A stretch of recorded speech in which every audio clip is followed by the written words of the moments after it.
Hi, everyone, and welcome back to Imagining Slocan's Waterfront Commons, one conversation at a time. I'm Amy Clark, and my colleague Pete Holton and I are hosting our episode today. We have both been working alongside village staff and council to coordinate our upcoming symposium. This series is part of our lead up to the Waterfront Commons Symposium happening May 24th and 25th, where we'll come together as a community to learn, share, and reimagine the future of Slocan's Old Mill site and waterfront.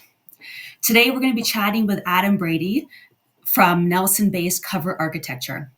He'll be hosting a design charrette session along with his colleague Robert Stacey at our symposium on Sunday, May 25th in the afternoon from 2 to 5. And during this episode of our podcast, we're going to learn a little bit more about what to expect and how to get the most out of that session. So let's dive right in. Pete, I'm going to hand it over to you. Great. Thanks, Amy. Hi, Adam. Hello, everybody. Hey, Adam, before we get started talking about our design charrette happening at the end of May, can you tell us a little bit about yourself and your firm, Cover Architecture? Yeah, absolutely. And thank you both for having me. Yes, my name is Adam Brady. I'm an architecture at Cover Architectural Collaborative here in beautiful Nelson, BC. Cover's been a firm in town for just over 10 years now, and we're currently standing at about 20 staff, which is about half architects and architectural interns, and then the other bits and bobs are made up of admin staff, and then of course our architectural technologists who do the more hands-on drafting work. And yeah, that's we work all over the Kootenays. We'll go as far as Prince George and Terrace. We're out on the island, but the last 3-4 years, we've really started to see ourselves really stick within the immediate West Kootenay area. So it's really fun to be getting some larger projects in our own backyard. Well, it's really exciting to have you guys on this team, and we're looking forward to our charrette on the weekend, which is going to be our finishing event. Before we talk about that one specifically, can you tell us a little bit about what a design charrette is, and I guess in the context of our project as well? Yeah, absolutely. For simplicity, it's really a brainstorming workshop. The term charrette was, it's a French word, and it's been adapted by the art and architecture community, and it's really just meant to describe a collaborative approach in an intense period of time. So like this symposium where we're going to be working with, key stakeholders and members of the public to essentially work on a visioning session of what the former Springer Creek Forest Product sawmill site could be. I don't think there's a more refined approach we could describe that as, unless we want to talk a long time about it. But yeah, it's a short, intense workshop and a visioning session. Well, we're excited about that because I think it's going to sort of, after a weekend of looking at things and looking at the site and having lots of conversations, for me, this is going to be a moment where we'll be able to sit down and actually take some of these ideas that we have in our head and put it down on the paper in a graphic form, which kind of is something that I found in my history has been make ideas more accessible. What we're doing is about the future, and the future is can sometimes feel abstract and murky and far away. So putting some pictures with your expertise to it is something that I'm really excited about. Can you tell us a little bit about how that process works?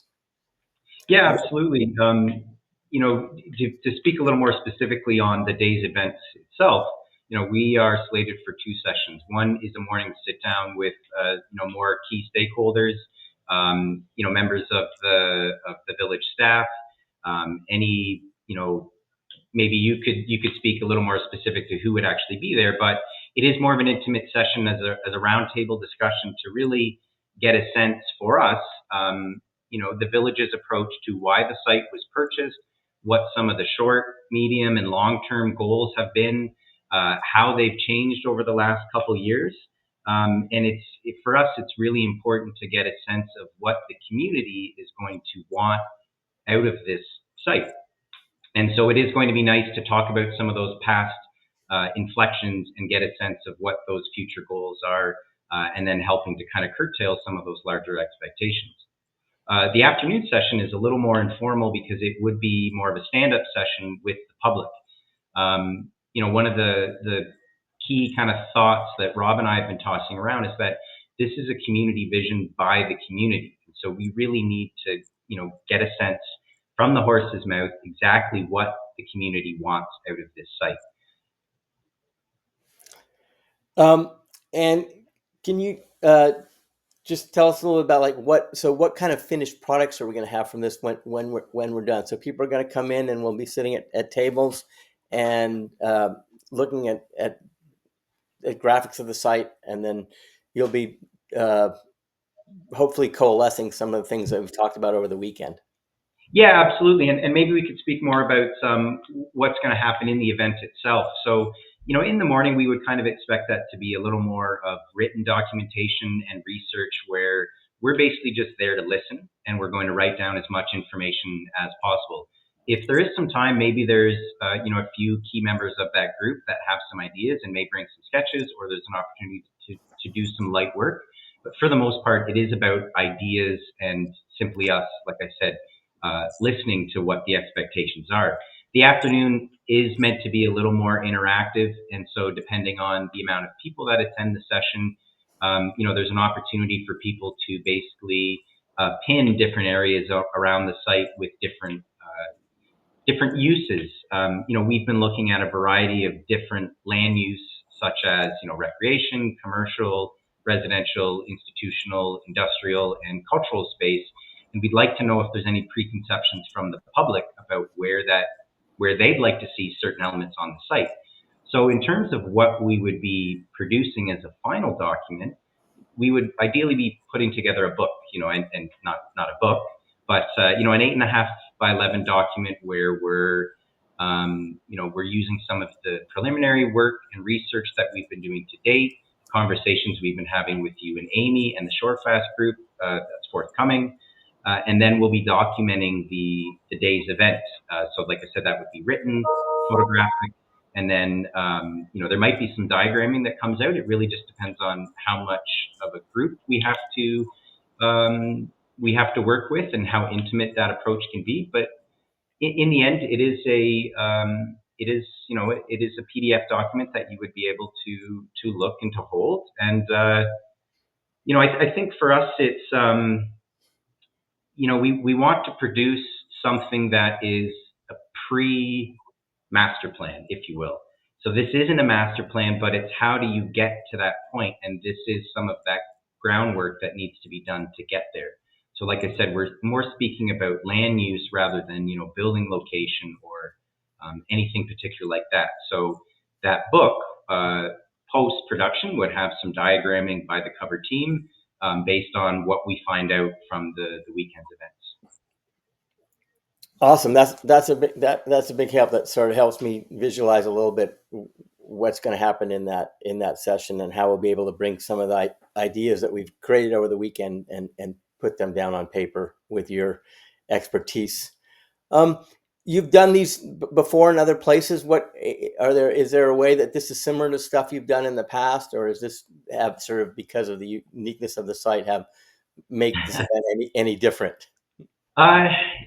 In principle, no, it's not different than the types of charrettes that we've done in the past.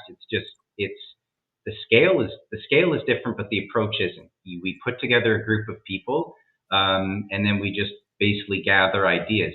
The one thing for me that is a little different is the public element.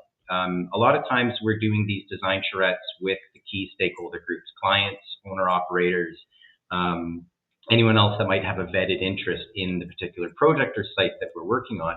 So to try to, we're going to get two very different approaches from the public and the private side of things, if you will. But in general, no, it's part of our daily practice where we are sitting down with a group and we're trying to find out their wants and needs and then basically putting it on paper for them. Whether it's, a garbage compactor, a mill site, or, an emergency response center, the scale, whether it's one building, multiple buildings, half a building, an outdoor setting, it's the same approach. It's part of our job is just reacting to what the site and the larger goals and uses are intended to be. That helps a lot.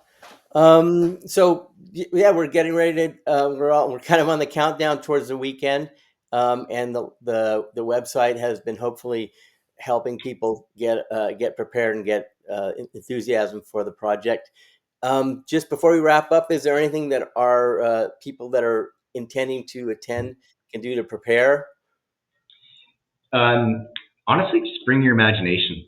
We're not asking people to do homework before they show up, but we really just want people to show up with an open mind. We know that this site has been sitting there for decades, and the larger public has been they're already ingrained uses to the site. So we want to know how it's currently being used, and then what people always dreamed of, because in every community there are big dreamers. There are people who know things about the site and the operation of it that we simply just don't have that hands-on knowledge of. And so I really couldn't say it simpler. Is just bring your imagination and bring your open mind, because the more we can make this a dialogue, the better the outcome is going to be. The more fluid the approach, the looser it can be. The more we listen, the more people talk, the greater the benefit to the community. Awesome. I couldn't have stated that better. I really appreciate that. And we're looking forward to our weekend. And Amy, can you just, closing in here, can you just remind us when it is and where we can continue to get their information? Of course, yeah. Thanks, Pete. And thank you so much, Adam, for joining us today. Really appreciate getting that kind of insight and snapshot of what we can expect. I'm super excited. I know Village Council and staff and everyone who's working on this project is super excited to be there. So hopefully residents and all of you tuning in are also looking forward to that.